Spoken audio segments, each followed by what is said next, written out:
Here at Spencer Shops, now home of the North Carolina Transportation Museum, black and white workers toiled together, but their treatment was far from equal.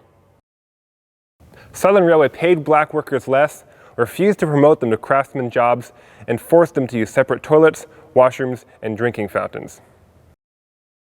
In private businesses, these forms of discrimination were mostly based on social customs, not laws.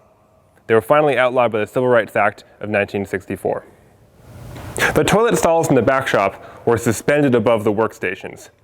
They offered little privacy in either the 7 stalls for white workers or the 3 stalls for black workers, which had a separate staircase.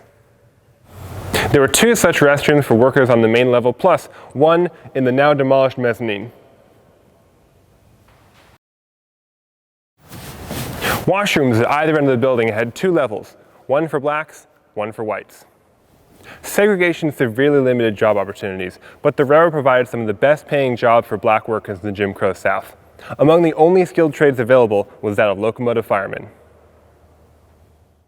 Continue to learn at home with other great videos from the North Carolina Transportation Museum on Facebook, YouTube, and nctrans.org.